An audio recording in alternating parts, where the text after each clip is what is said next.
Notice दे दें। सदस्यगण, budget के बाद राज्यपाल अभिभाषण में आपको पर्याप्त अवसर दूंगा। मेरा आपसे निवेदन है, नहीं माननीय अखिलेश जी, आपने संसद की मर्यादा को आप बना के रखें। कभी बजट भाषण के अंदर इस तरीके का नहीं हुआ, ये उचित नहीं है, ये उचित नहीं है। अखिलेश जी प्लीज, मैं आपको मौका दूंगा राज्यपाल अभिभाषण पे, प्लीज। नो, ये तरीका ठीक नहीं है। No,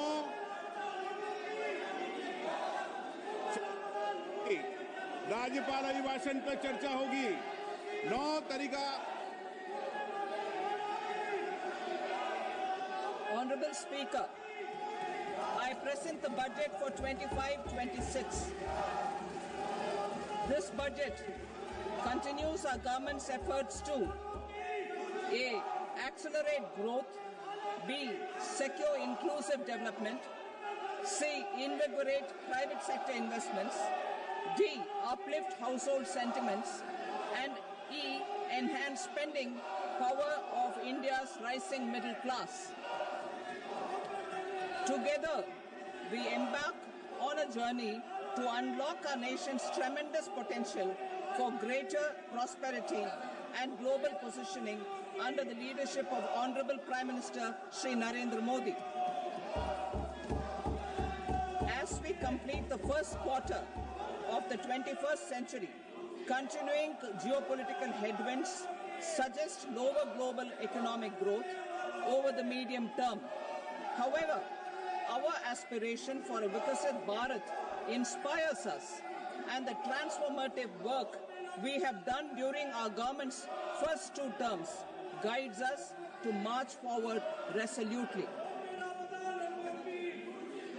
Our economy is the fastest growing among all major economies. Our development track record for the past 10 years and structural reforms have drawn global attention. Confidence in India's capability and potential has only grown in this period. We see the next 5 years as a unique opportunity to realize Sabka Vikas, stimulating balanced growth of all regions. The great Telugu poet and playwright Gurujada Apparao had said, "Deshamante matti kadoy, deshamante manushuloy," meaning a country is not just its soil, a country is its people. In line with this, for us, Vikasit Bharat encompasses zero poverty, 100% quality good school education, access to high quality, affordable and comprehensive health care, 100% skilled labor with meaningful employment, 70% women in economic activities, and farmers making our country the food basket of the world. In this budget, the proposed development measures span 10 broad areas focusing on Garib, youth, Annadata and Nari, spurring agricultural growth and productivity, building rural prosperity and resilience, taking everyone together on an inclusive growth path, boosting manufacturing and furthering Make in India, supporting MSMEs, enabling employment-led development, investing in people, economy and innovation, securing energy supplies, promoting exports and nurturing innovation.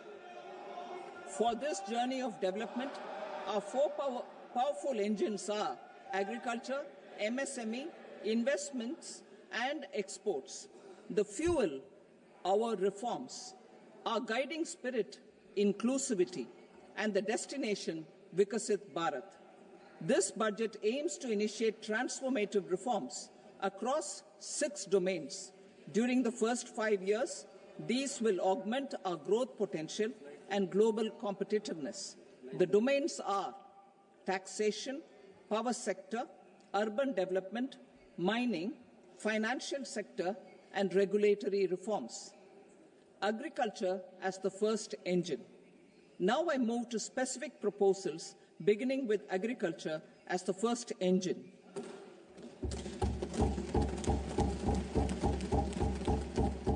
Prime Minister Dhan Dhanya Krishi Yojana, Developing Agri-Districts Program.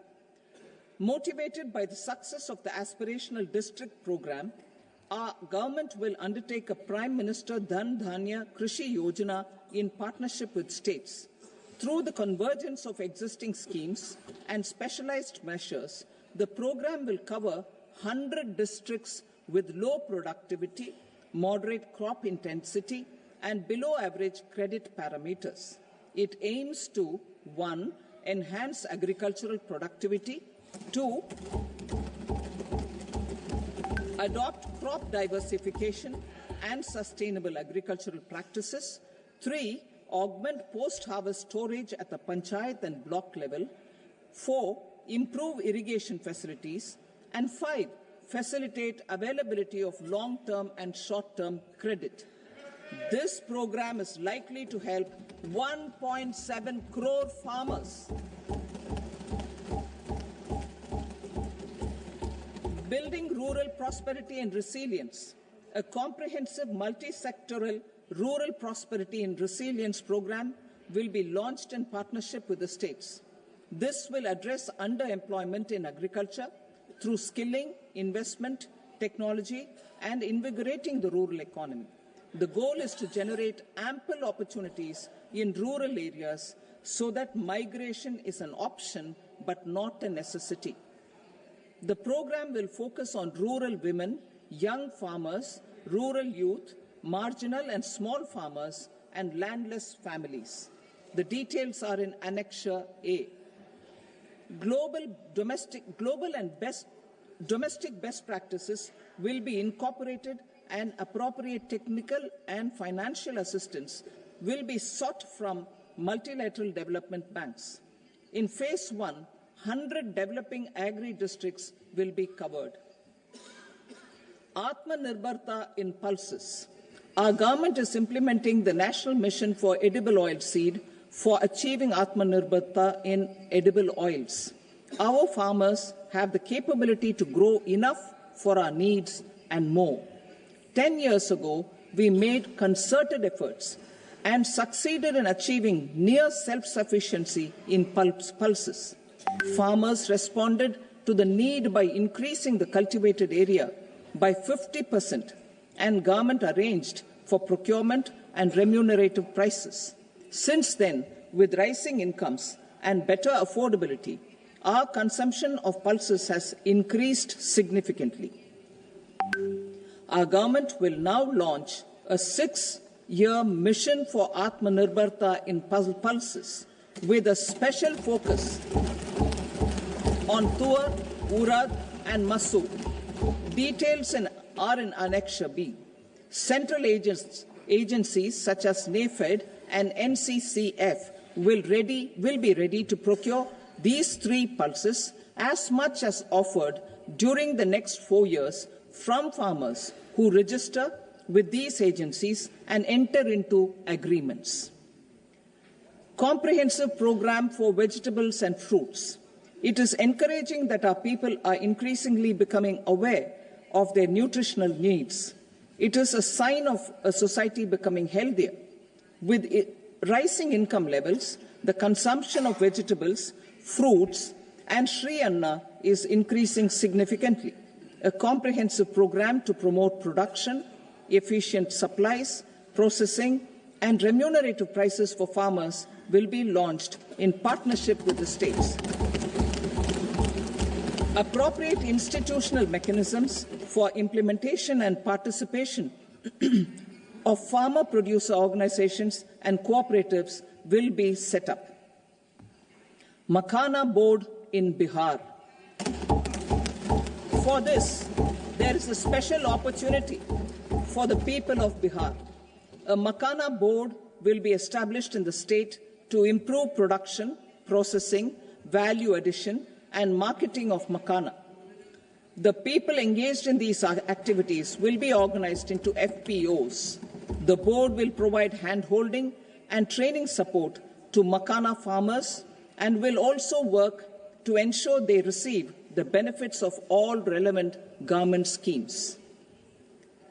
A national mission on high-yielding seeds will be launched, aimed at 1. Strengthening research ecosystem, 2.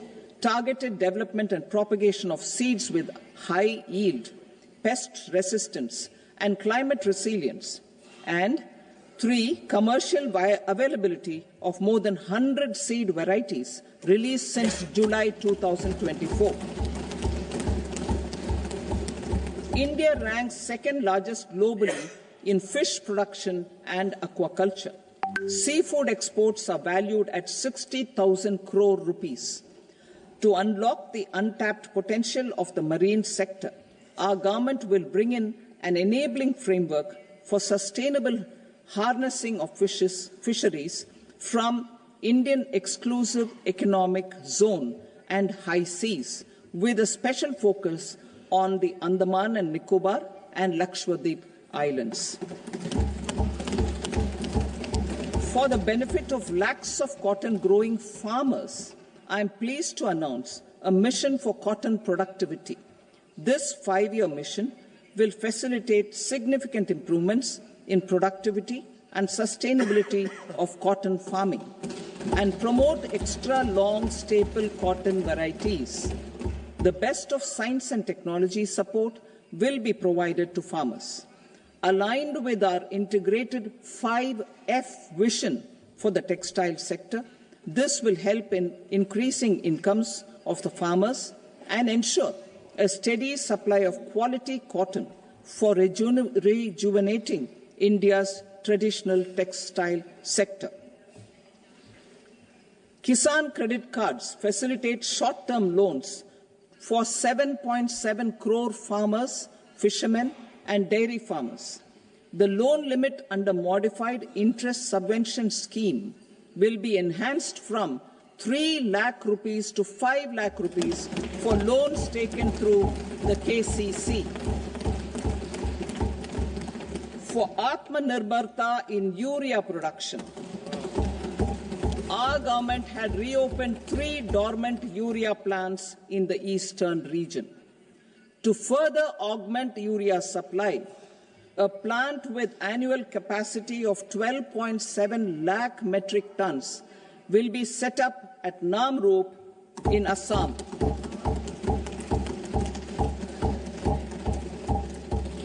India Post, with 1.5 lakh rural post offices, complemented by the India Post Payment Bank and a vast network of 2.4 lakh Dak Sevaks, will be repositioned to act as a catalyst for the rural economy.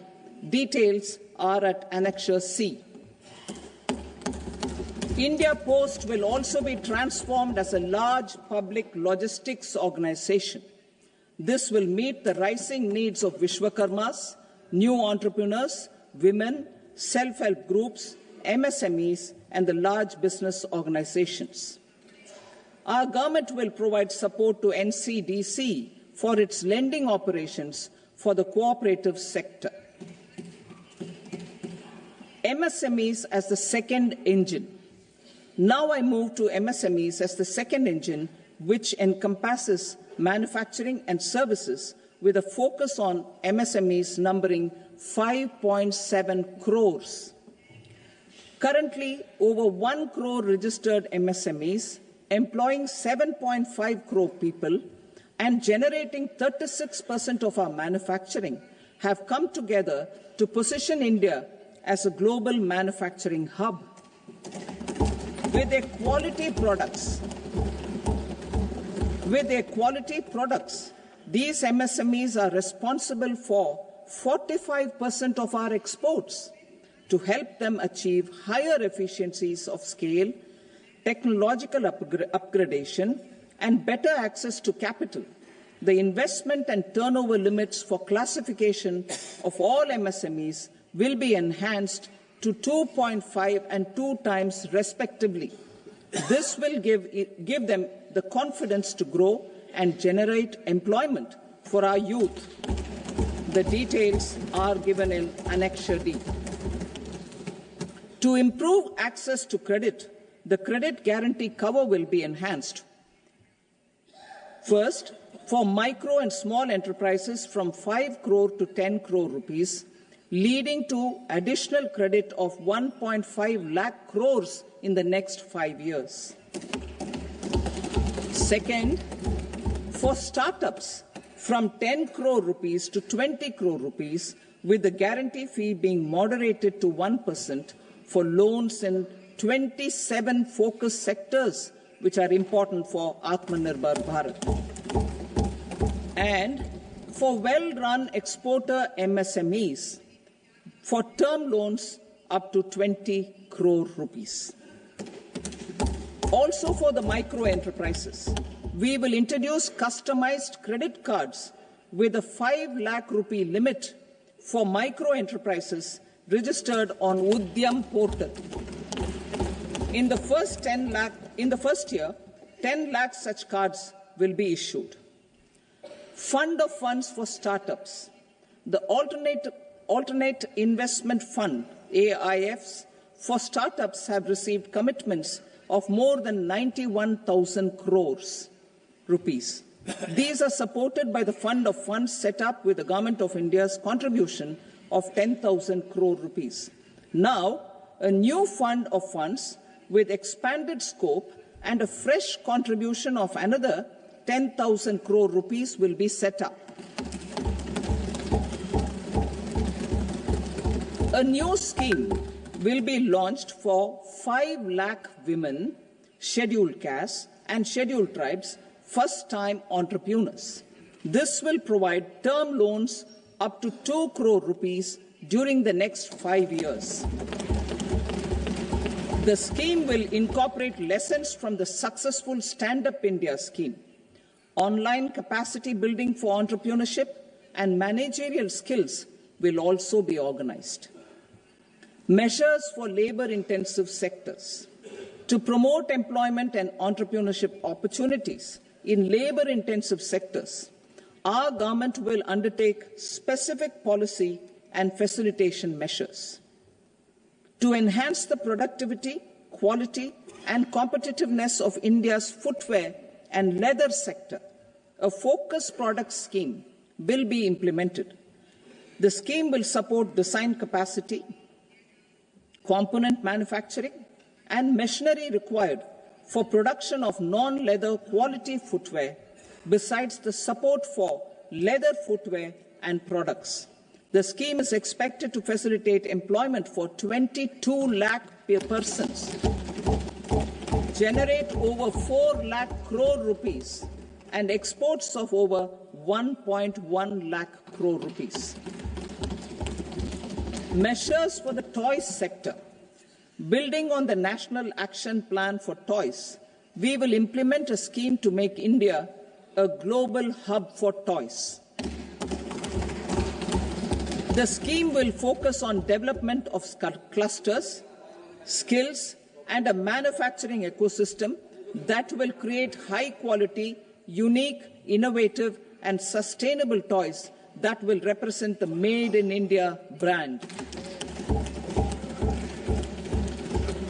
Support for food processing. In line with our commitment towards Purvodaya, we will establish a National Institute of Food Technology, Entrepreneurship and Management in Bihar. The institute will provide a strong fillip to food processing activities in the entire eastern region. This will result in 1. Enhanced income for the farmers through value addition to their produce, and 2. Skilling entrepreneurship and employment opportunities for the youth. Manufacturing mission, furthering Make in India. Our government will set up a national manufacturing mission covering small, medium, and large industries for furthering Make in India by providing policy support, execution roadmaps, governance, and monitoring framework for central ministries and states. Details are in Annexure E. Given our commitment to climate-friendly development, the mission will also support clean tech manufacturing. This will aim to improve domestic value addition and build our ecosystem for solar PV cells, EV batteries, motors and controllers, electrolyzers, wind turbines, very high voltage transmission equipment and grid-scale batteries. Investment as the third engine. Now I move to investment as the third engine, which encompasses investing in people, investing in the economy, and investing in innovation. Investing in people. Saksham Anganwadi and Poshan 2.0. Saksham Anganwadi and Poshan 2.0 program provides nutritional support to more than 8 crore children, 1 crore pregnant women and lactating mothers all over the country, and about 20 lakh adolescent girls in aspirational districts and the Northeast region. The cost norms for these nutritional support will be enhanced appropriately. Atal Tinkering Labs. 50,000 Atal Tinkering Labs will be set up in government schools in the next 5 years to cultivate the spirit of curiosity and innovation and foster a scientific temper among young minds. Broadband connectivity to government secondary schools and PHCs. Broadband connectivity will be provided to all government secondary schools and primary health centers in rural areas under the BharatNet project. Bharatiya Bhasha Pustak Scheme. We propose to implement a Bharatiya Bhasha Pustak scheme to provide digital form Indian language books for schools and for higher education. This aims to help students understand their subjects better and in their language. National Centers of Excellence for Skilling. Building on the initiative announced in the July 24 budget, 5 national centers of excellence for skilling will be set up with global expertise and partnerships to equip our youth with the skills required for Make for India, Make for the World manufacturing. The partnership will cover curriculum design, training of trainers, and a skills certification framework and periodic reviews. Expansion of capacity in IITs. Total number of students in 23 IITs has increased 100% from 65,000 to 1.35 lakh in the past 10 years.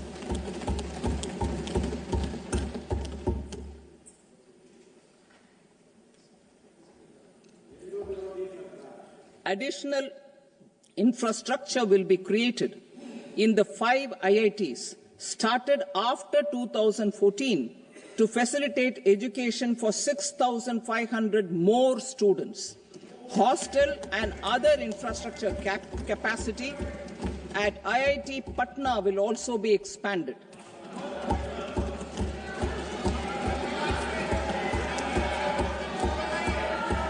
Center of Excellence.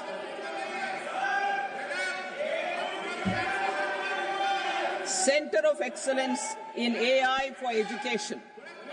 I had announced 3 centers of excellence in artificial intelligence for agriculture, health, and sustainable cities in 2023. Now a center of excellence in artificial intelligence for education will be set up with a total outlay of 500 crores. Expansion of medical education.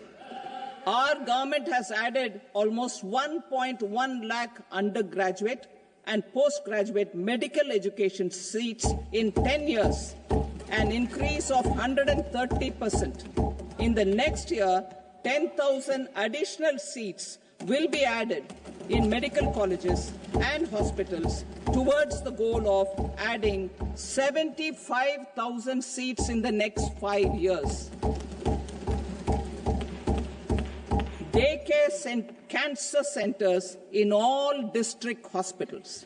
Our government will facilitate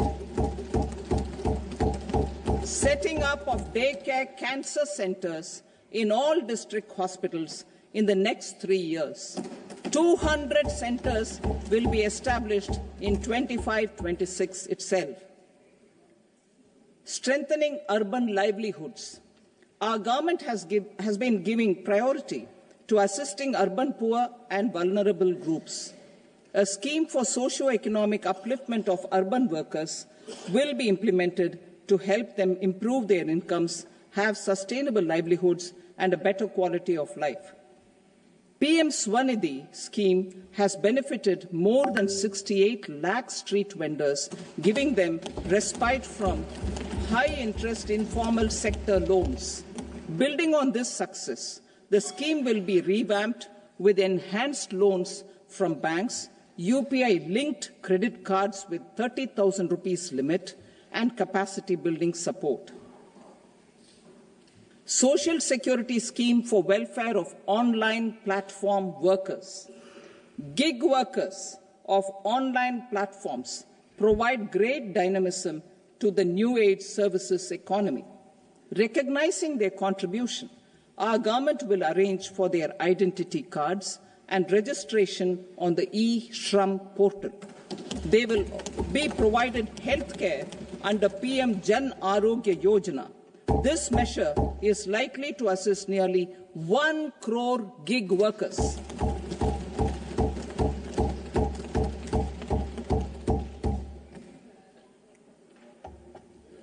Investing in the economy. Public-private partnership in infrastructure. Each infrastructure-related ministry will come up with a 3-year pipeline of projects that can be implemented in PPP mode. States will also be encouraged to do so and can seek support from the India Infrastructure Project Development Fund, which is a scheme to prepare PPP proposals.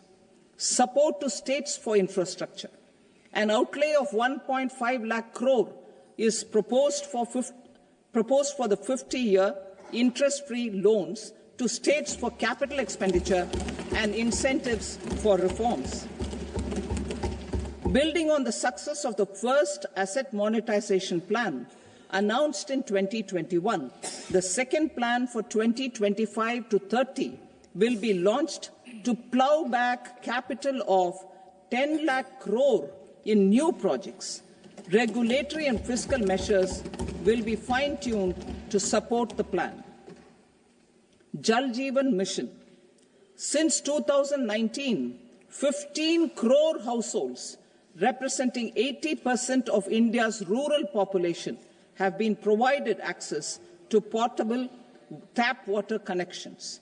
To achieve 100% coverage, I am pleased to announce the extension of this mission until 2028 with an enhanced total outlay. The mission's focus will be on the quality of infrastructure and O&M of rural piped water supply schemes through Jan Bhagidari. A separate MOU or separate MOUs will be signed with the states and union territories to ensure sustainability and citizen-centric water services delivery. Urban sector reforms. Building on the July budget proposals, urban sector reforms related to governance, municipal services, urban land and planning will be incentivized. Urban Challenge Fund. The government will set up an urban challenge fund of 1 lakh crore rupees to implement the proposals for cities as growth hubs, creative redevelopment of cities, and for water and sanitation purposes announced in the July budget. This fund will finance up to 25% of the cost of bankable projects, with a stipulation that at least 50% of the cost is funded from bonds, bank loans, and PPPs.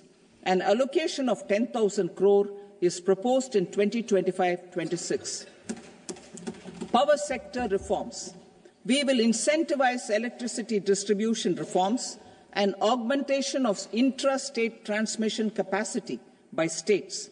This will improve financial health and capacity of electricity companies. Additional borrowing of 0.5% of GSDP will be allowed to states contingent on these reforms.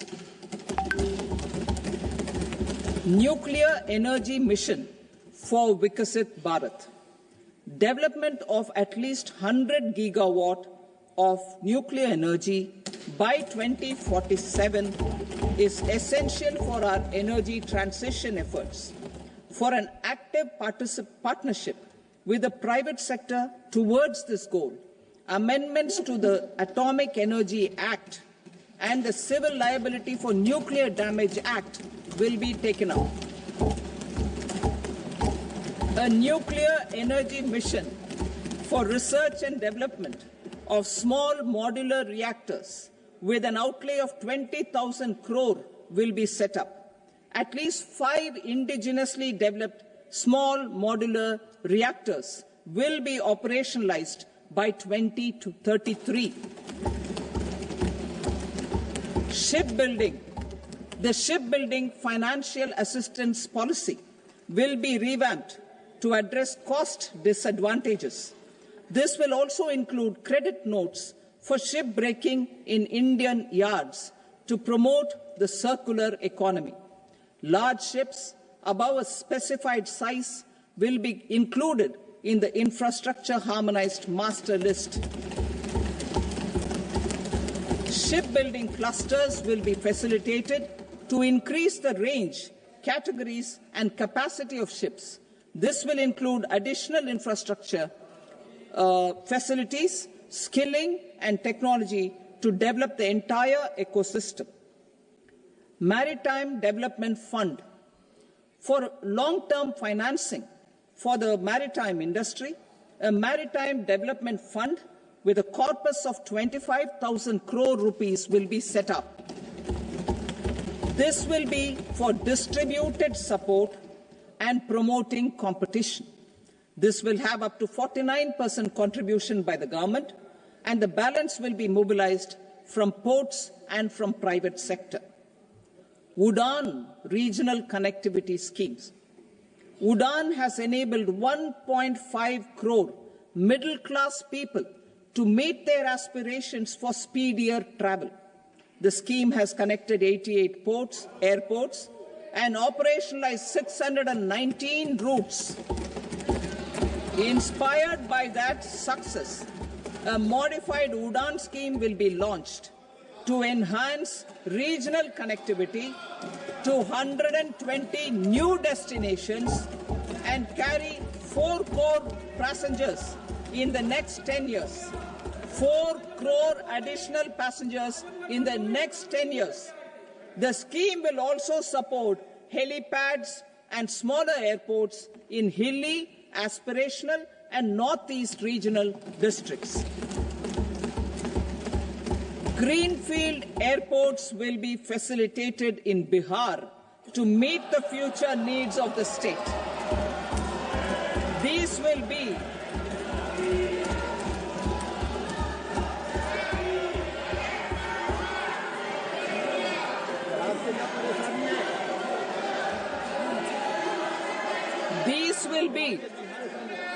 These will be in addition to the expansion of the capacity of Patna Airport and a brownfield airport in Beta.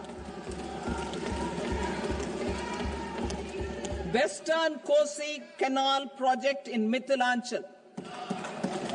Financial support will be provided for the Western Kosi Canal ERM project, benefiting a large number of farmers, cultivating over 50,000 hectares of land in the Mithilanchal region of Bihar.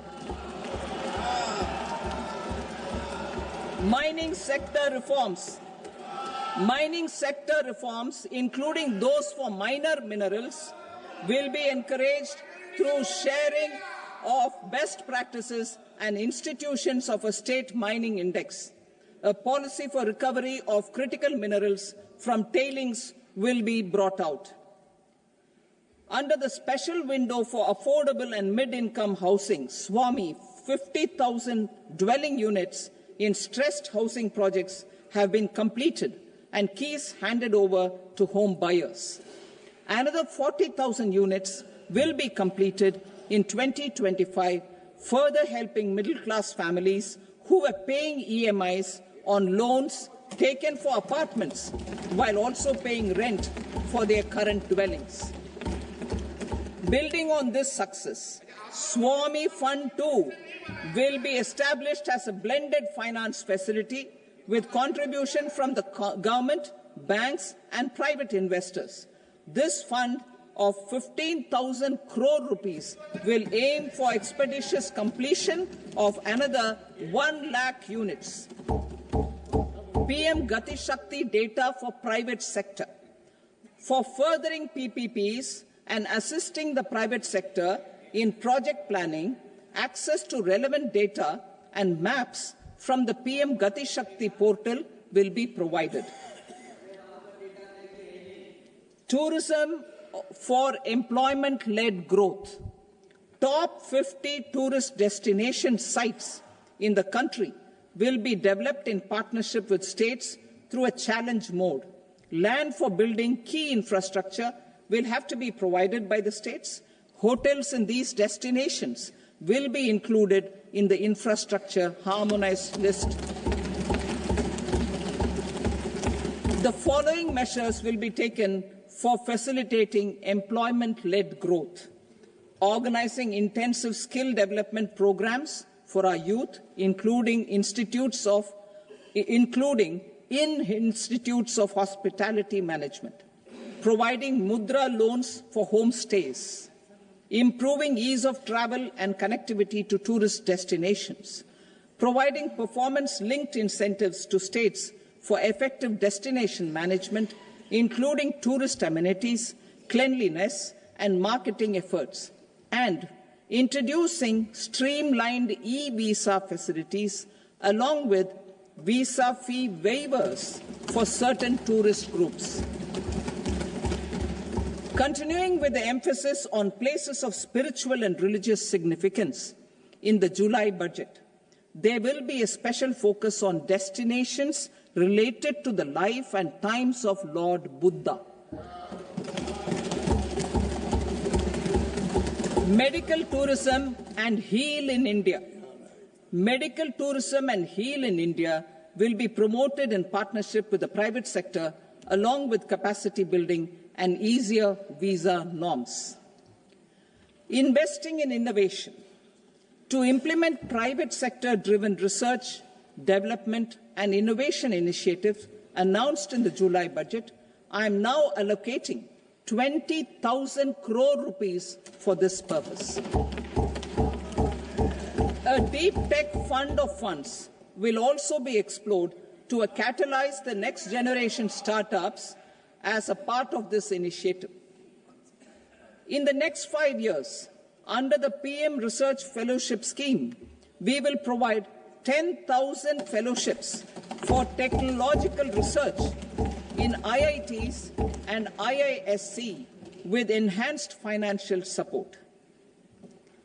The second gene bank with 10 lakh germplasm lines will be set up for future food and nutritional security. This will provide conservation support to both public and private sectors for genetic resources. We will start a national geospatial mission to develop foundational geospatial infrastructure and data. Using PM Gati Shakti, this mission will facilitate modernization of land records, urban planning, and design of infrastructure projects.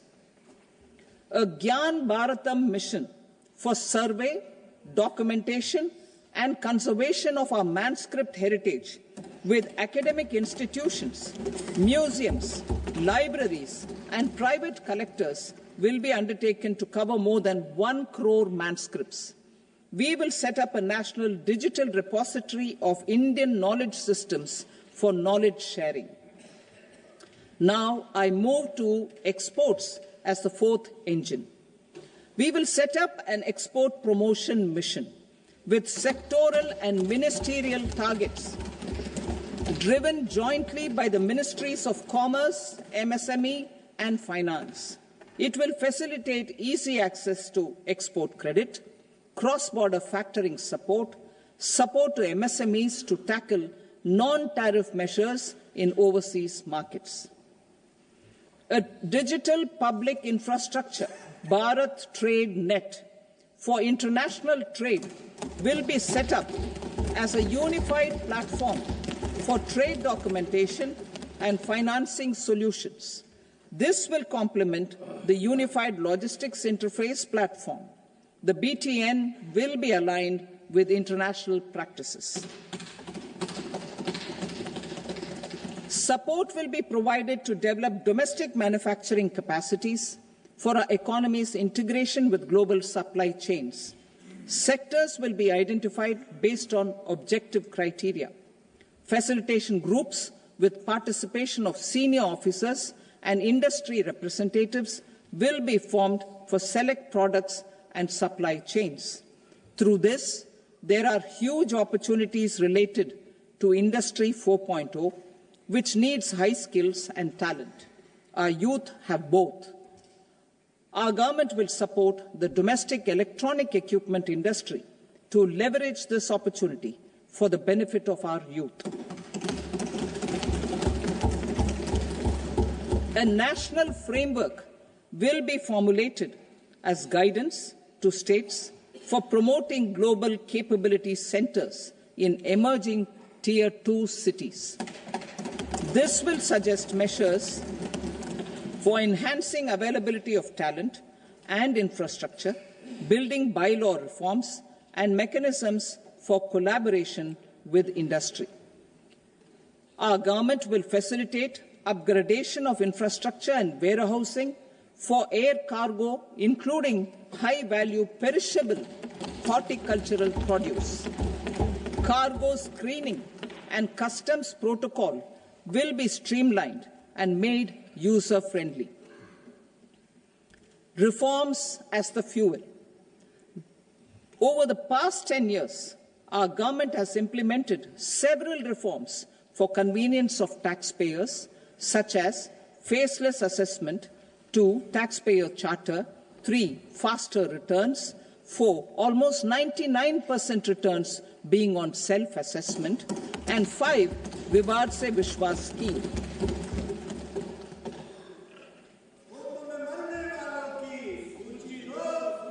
Continuing these efforts, I reaffirm the commitment of the Tax Department to trust first, scrutinize later. I also propose to introduce the new income tax bill next week. I will detail the indirect tax reforms and changes in direct taxes in Part B. Financial sector reforms.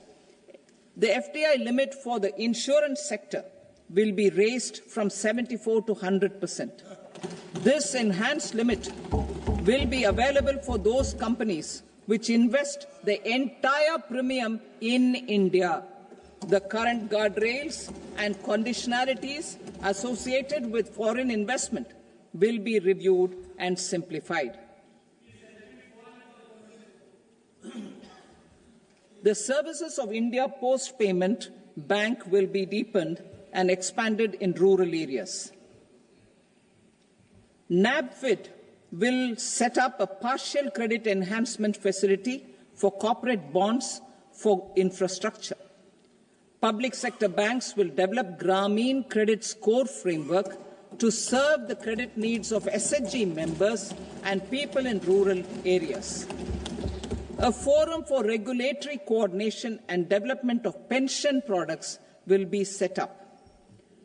To implement the earlier announcement on simplifying the KYC processes, the revamped Central KYC Registry will be rolled out in 2025.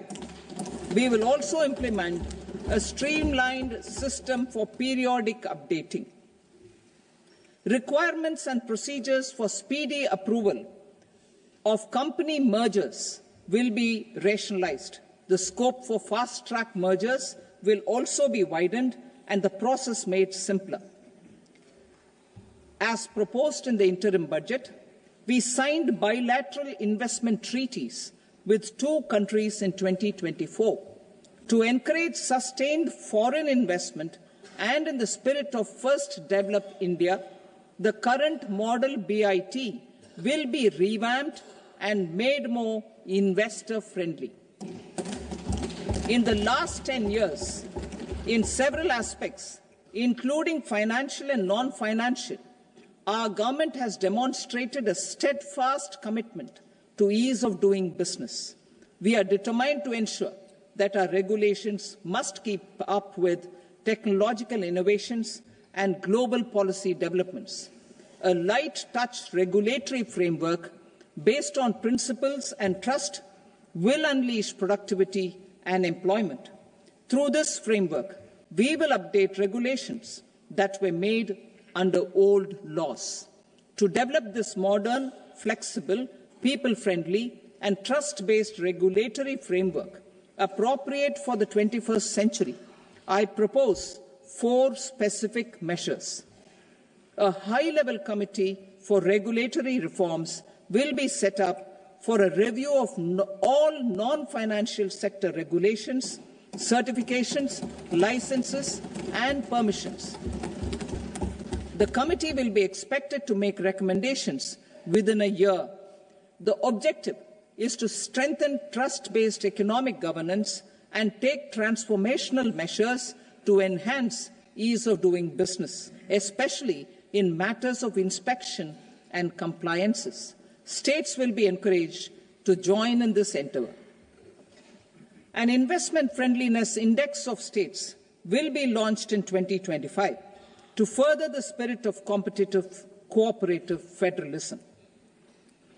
Under the Financial Stability and Development Council, a mechanism will be set up to evaluate impact of the current financial regulations and subsidiary instructions. It will also formulate a framework to enhance their responsiveness and development of the financial sector. In the Jan Vishwas Act 2023, more than 180 legal provisions were decriminalized. Our government will now bring up the Jan Vishwas Bill 2.0 to decriminalize more than 100 provisions in various laws. I now move to fiscal policy. In the July budget, I had committed to staying the course for fiscal consolidation. Our endeavour will be to keep the fiscal deficit each year such that central government debt remains on a declining path as a percentage of the GDP. The roadmap for the next 6 years has been detailed in the FRBM statement. Revised estimates for 2024-25. The revised estimate of the total receipts other than borrowings is 31.47 lakh crore rupees, of which the net tax receipts are 25.57 lakh crore rupees. The revised estimate of the total expenditure is 47.16 lakh crore rupees, of which the capital expenditure is about 10.18 lakh crore rupees. The revised estimate of the fiscal deficit is 4.8% of the GDP. Budget estimates for 25-26. Coming to 25-26, the total receipts other than borrowings and total expenditure are estimated at 34.96 lakh crore rupees and 50.65 lakh crore rupees respectively. The net tax receipts are estimated at 28.37 lakh crore rupees. The fiscal deficit is estimated to be 4.4% of GDP. To finance the fiscal deficit, the net market borrowings from dated securities are estimated at 11.54 lakh crore. The balance financing is expected to come from small savings and other sources. The gross market borrowings are estimated at 14.82 lakh crore rupees. I will now move to Part B. Indirect taxes. My proposals relating to customs aim to rationalize tariff structure and address duty inversion. These will also support domestic manufacturing and value addition, promote exports, facilitate trade, and provide relief to common people. Rationalization of customs tariff structure for industrial goods. As a part of comprehensive review of customs rate structure announced in July 2024 budget, I propose to 1.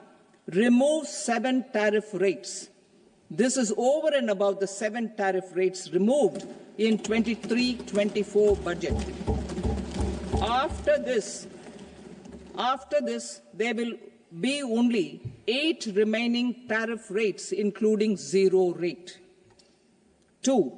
Apply appropriate cess to broadly maintain effective duty incidence, except on a few items where such incidence will reduce marginally. 3. Levy not more than 1 cess or surcharge. Therefore, I propose to exempt social welfare surcharge on 82 tariff lines that are subject to a cess. I shall now take up sector-specific proposals. To provide relief to patients, particularly those suffering from cancer, rare diseases, and other severe chronic diseases, I propose to add 36 life-saving drugs and medicines to the list of medicines fully exempted from basic custom duty.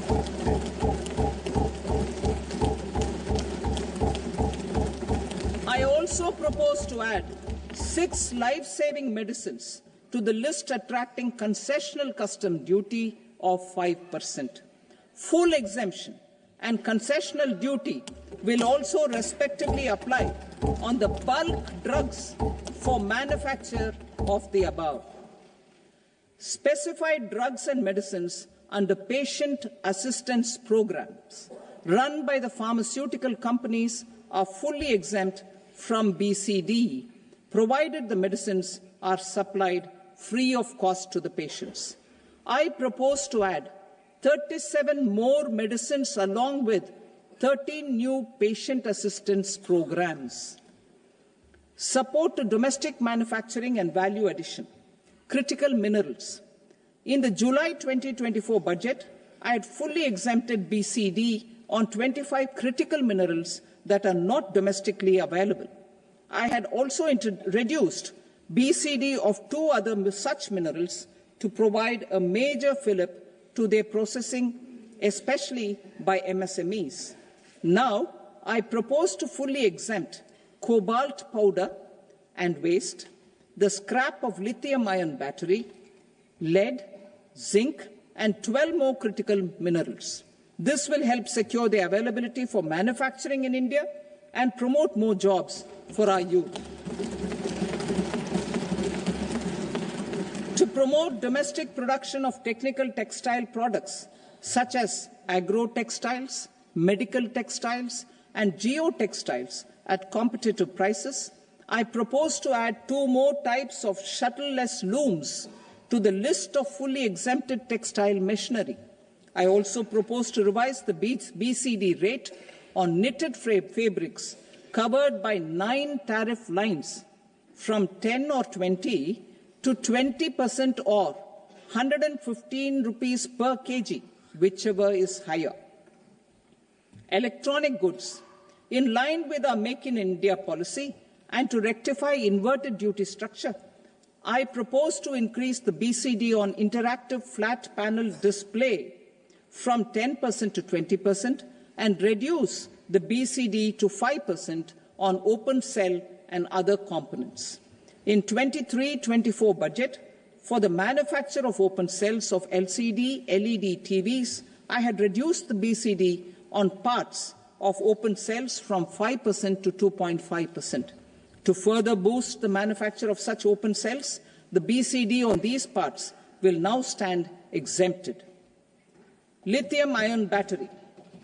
To the list of exempted capital goods, I propose to add 35 additional capital goods for EV battery manufacturing and 28 additional capital goods for mobile phone battery manufacturing. This will boost domestic manufacture of lithium-ion batteries both for mobile phones and for electric vehicles. Shipping sector. Considering that shipbuilding has a long gestation period, I propose to continue the exemption of BCD on raw materials, components, consumables, or parts for the manufacture of ships for another 10 years.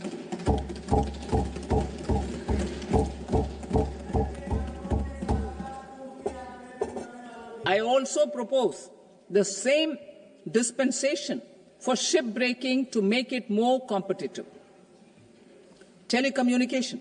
To prevent classification disputes, I propose to reduce the BCD from 20% to 10% on carrier-grade Ethernet switches to make it at par with non-carrier-grade Ethernet switches. Export promotion. To facilitate exports of handicrafts, I propose to extend the time period for export from 6 months to 1 year, further extendable by another 3 months if required. I also propose to add 9 items to the list of duty-free inputs. Leather sector. I propose to fully exempt BCD on wet blue leather to facilitate imports for domestic value addition and employment. I also propose to exempt crust leather from 20% export duty to facilitate exports by small tanners. Marine products. To enhance India's competitiveness in the global seafood market, I propose to reduce BCD from 30% to 5% on frozen fish paste, surimi, for manufacture and export of its analog products. I also propose to reduce BCD from 15% to 5% on fish hydrolysates for manufacture of fish and shrimp feed. In July 2024 budget, to promote development of domestic MROs for aircraft and ships, I had extended the time limit for export of foreign origin goods that were imported for repairs from 6 months to 1 year and further extendable by 1 year. I now propose to extend the same dispensation for railway goods. Time limit for provisional assessment. Presently, the Customs Act 1962 does not provide any time limit to finalize provisional assessments, leading to uncertainty and cost to trade. As a measure of promoting ease of doing business, I propose to fix a time limit of 2 years, extendable by a year, for finalizing the provisional assessment. I propose to introduce a new provision that will enable importers or exporters, after clearance of goods, to voluntarily declare material facts and pay duty with interest but without penalty. This will incentivize voluntary compliance. However, this will not apply in cases where department has already initiated audit or investigation proceedings. For industry to better plan their imports, I propose to extend the time limit for the end use of imported inputs in the relevant rules from 6 months to 1 year. This will provide operational flexibility in view of cost and uncertainty of supply. Further, such importers will now have to file only quarterly statements instead of a monthly statement.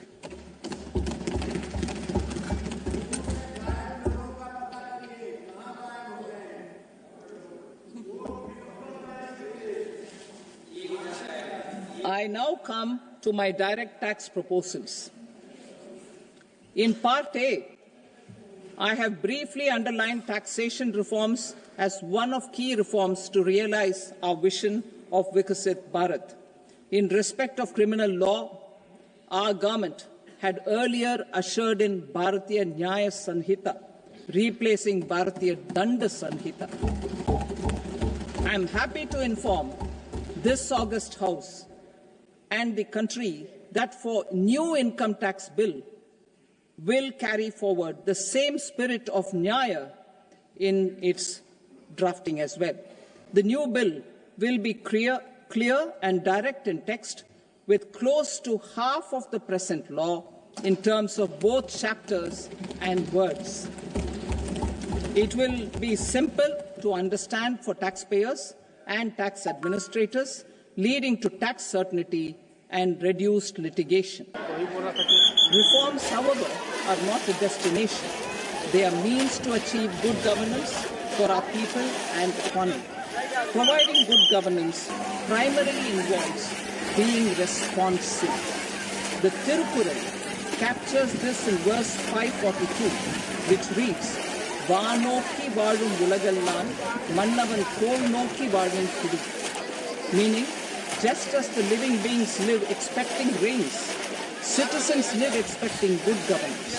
Our government is committed to keeping an ear to the ground and a finger on the pulse and responding while balancing our national building efforts.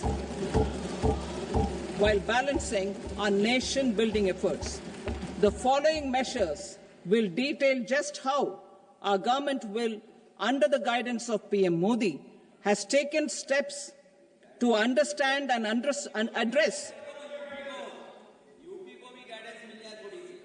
I repeat that sentence, sir. The following measures will detail just how our government, under the guidance of PM Modi, has taken steps to understand and address the needs voiced by our citizens.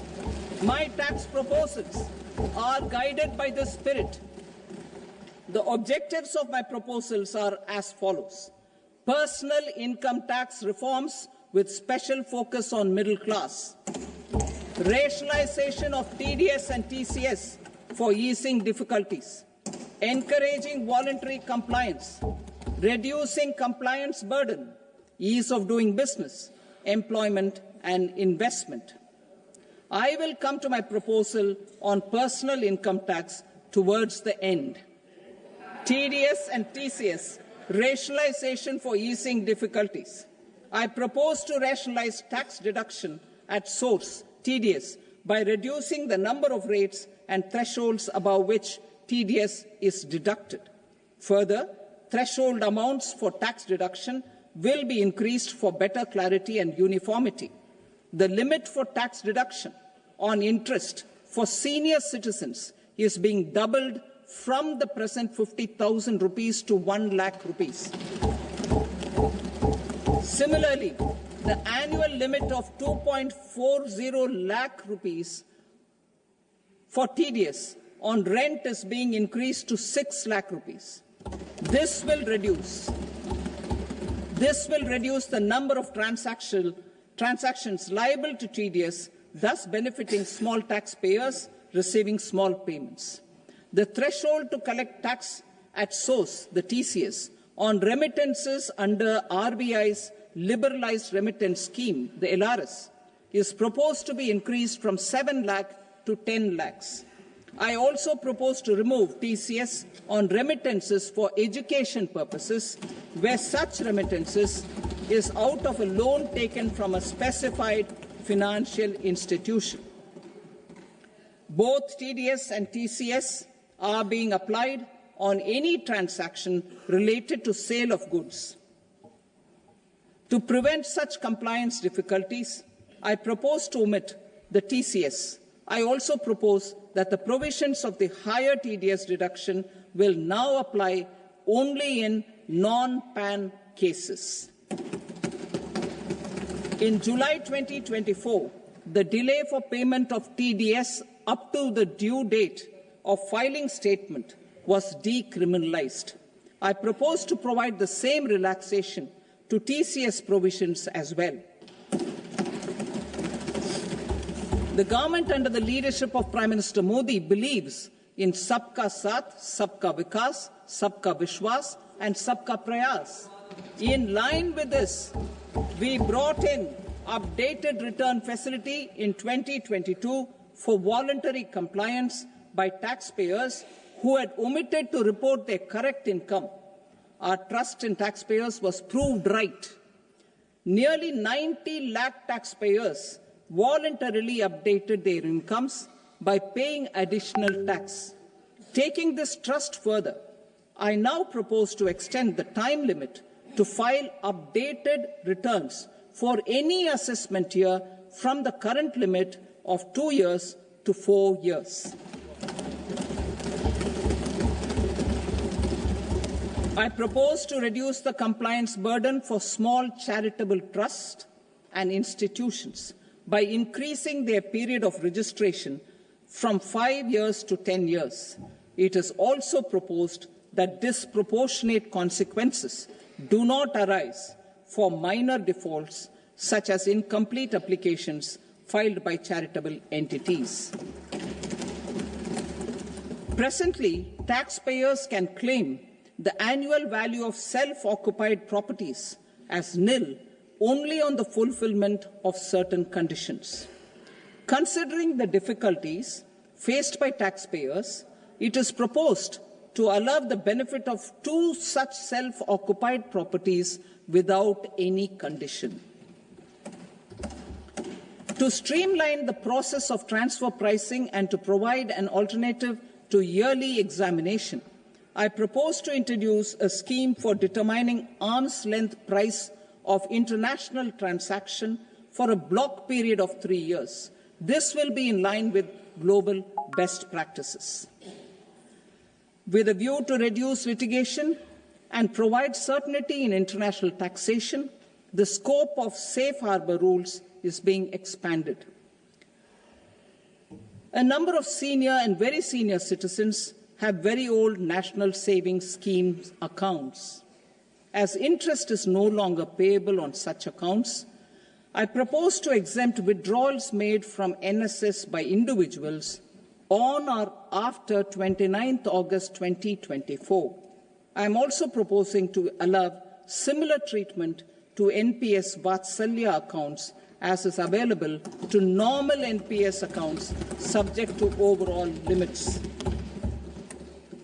In my speech in July 2024, I had promised that all processes, including giving effect to appellate orders, shall be digitalized and made paperless over the next 2 years. So I'm happy to announce that digitalization is being made operational now. In July 2024, we brought in the Vivad Se Vishwas scheme to resolve income tax disputes pending in appeal.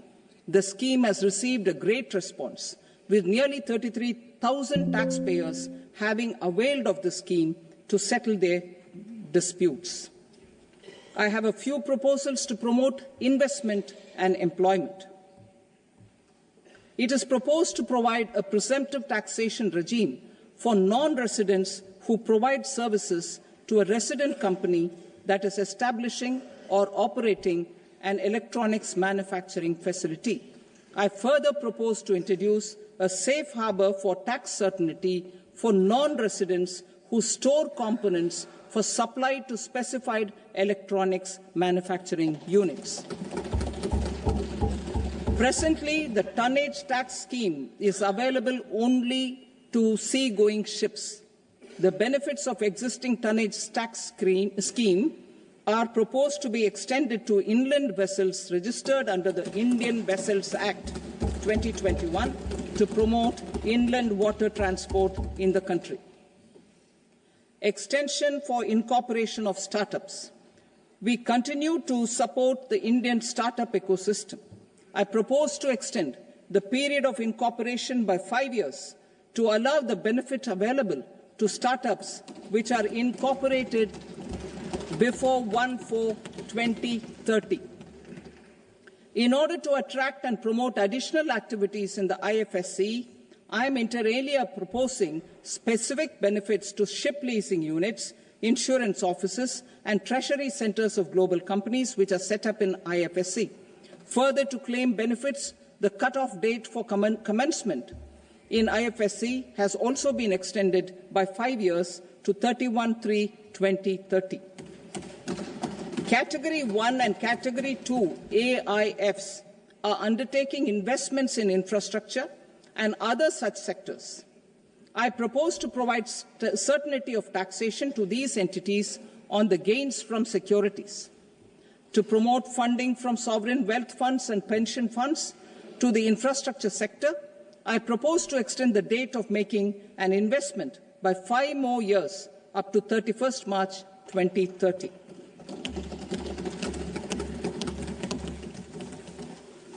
Personal income tax reforms with special focus on middle class. Democracy, demography, and demand are the key support pillars in our journey towards Vikasit Bharat. The middle class provides strength for India's growth. This government, under the leadership of Prime Minister Modi, has always believed in the admirable energy and ability of the middle class in nation building. In recognition of their contribution,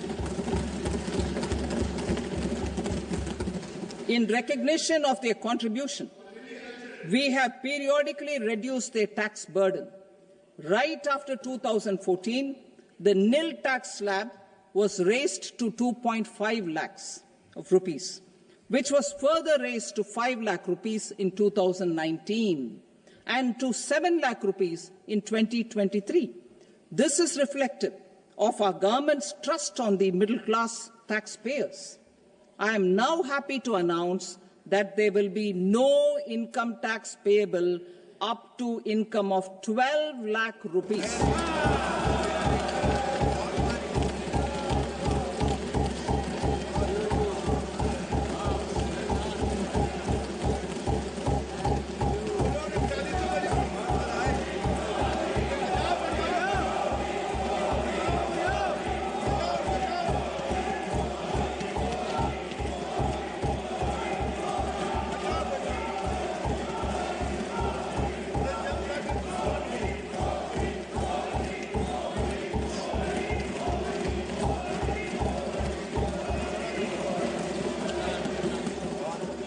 So, average income of 1 lakh per month, other than the special rate income such as capital gains, under the new regime. This limit will be 12.75 lakh for salaried taxpayers due to the standard deduction of 75,000. Slabs and rates are being changed across the board to benefit all taxpayers. The new structure will substantially reduce the taxes of the middle class and leave more money in their hands, boosting household consumption, savings, and investment.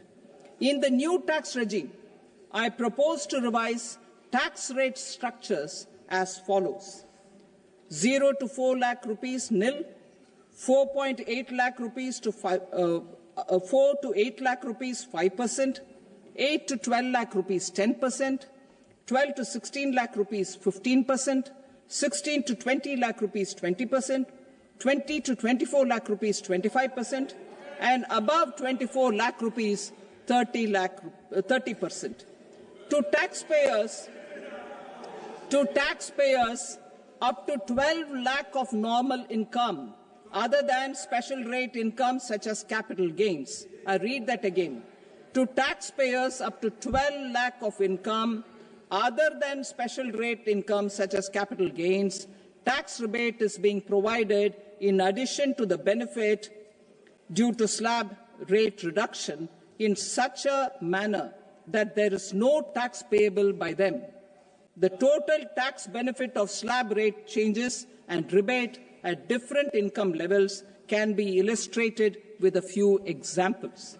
A taxpayer in the new regime with an income of 12 lakh rupees will get a benefit of 80,000 rupees in tax, which is 100% of tax payable as per the existing rates.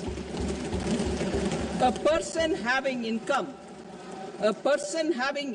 of 18 lakh rupees will get a benefit of 70,000 rupees in tax, that is 30% of tax payable as per existing rates.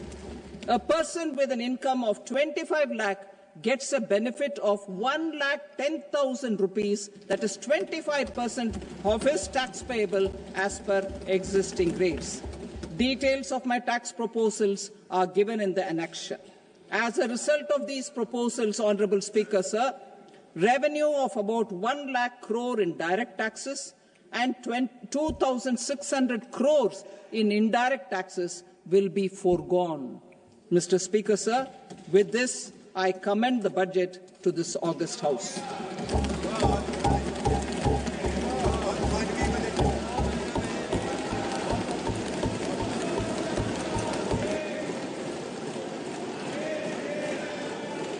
Item number 2, Srimati Nirmala Sitharaman. Sir, with your permission, I rise to lay on the table the following statements under Section 3(1) of the Fiscal Responsibility and Budget Management Act, 2003. Medium-term fiscal policy cum fiscal policy strategy statement and macroeconomic framework statement. Item number 3, Srimati Nirmala Sitharaman. Sir, with your permission, I rise to move for leave to introduce the Finance Bill 2025. प्रश्न ये है कि विधेयक को पुनर्स्थापित करने की अनुमति प्रदान की जाए।